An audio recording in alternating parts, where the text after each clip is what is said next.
for that. Something that we know that the ball's got to go in the end zone or it's got to go out of bounds. Those are critical. That's the end of the half and being able to get 3 points and hopefully come back in the second half, get regrouped, going there with a little bit of just energy and confidence that you went down there and scored. And so that didn't turn out that way. Do you have a chance to get Peter back this week? And if so, I'm sure there's a chance, but I don't know how big or how small the chance is. The last TD pass, was that some miscommunication? Yeah, it was misexecution. Okay. Christian supposed to cover the guy.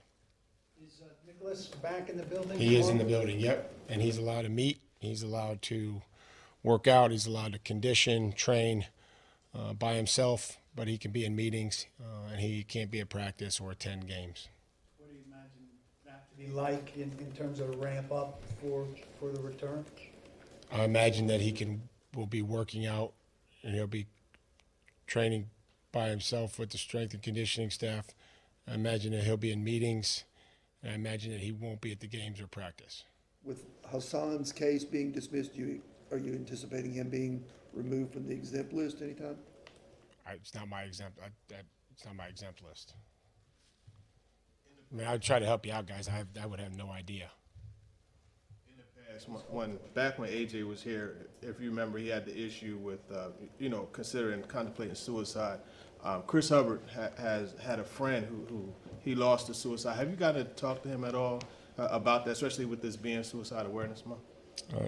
No, but I will. I didn't know. I hadn't been aware of that. And again, mental health is critical. Our ability to take care of ourselves and what we need to be happy and healthy and function.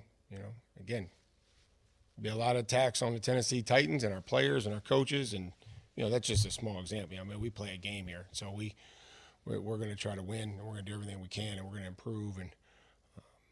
But we're also, we're going to be mindful of our mental health and our physical health. With him being a veteran in that group, with a lot of He's been a young great guys, addition, by the way. Yeah. Chris has been a great addition. That's what I wanted to ask you, how he's been able to come in and kind of. I think he's just a veteran. He spent time in two good organizations. He spent time in Pittsburgh, in Cleveland. Have always seen him from afar, but really respect the person that he is and how he's come in and earned a position on his team and continuing to work. Is Sean in the protocol, or did he get cleared? He was not placed into the protocol. Mike, the exploits that you've given up defensively have all come against your pass defense. Is that a function of how good you are against the run, how much teams throw, and how much of it, when they do happen, is a guy making a play, maybe like Amari on the sideline yesterday? Okay, yeah. I mean, I think that there's, unfortunately, that's the categories that we lump them into, right? Did we just get beat? Were we in, close proximity, or maybe our technique was poor? Did we have a communication error like what occurred maybe against the Chargers, or did we just have a mental error like maybe what occurred yesterday at the end of the game? Just playing quarters coverage and thinking that Hook was going to take them, and that's so. Again, there's no easy answer to that. I apologize. I know that that's not what you're looking for. We know that has to stop. We talk about making them earn it. Part of that is affecting the quarterback with a pass rush or getting them off the spot, or when you do get them off the spot, being able to get them on the ground. So I think it all goes hand in hand. It's just not the guys in coverage. It's the guys up front, and that's how we have to look at it, and that's how we have to coach it. Maybe no easy answer, Mike, too, for the offense. You scored 3 touchdowns through 3 games so far. Do you look at tweaking the scheme? Is it just no execution? Is it all how do you go about trying to? Well, I think we want to make sure that we're as efficient and as confident and as urgent and decisive as we possibly can.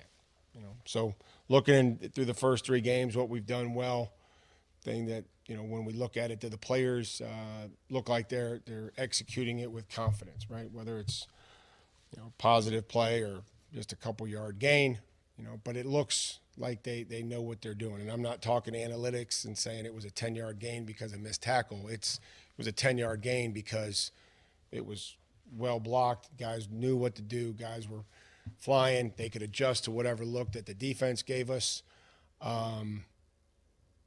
And I'm also going to think that, you know, I think the Saints and certainly the Browns are going to be two of the better defenses in the league.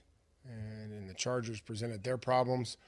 But on the road, you know, you have to be really good, you know, against those two defenses. We were not. So we're going to get back to work, man. We're going to make sure that we're doing everything for our players that help them and help us, you know, move the ball, whether it's hit an X play or get down the red zone, you know, be locked in, know that they're probably going to pressure and, you know, after a turnover and, you know, that's, you know, for us to win, we have to be able to do that. We got a great turnover from SMB. We got to turn that into a touchdown on the 18-yard line. Are the double moves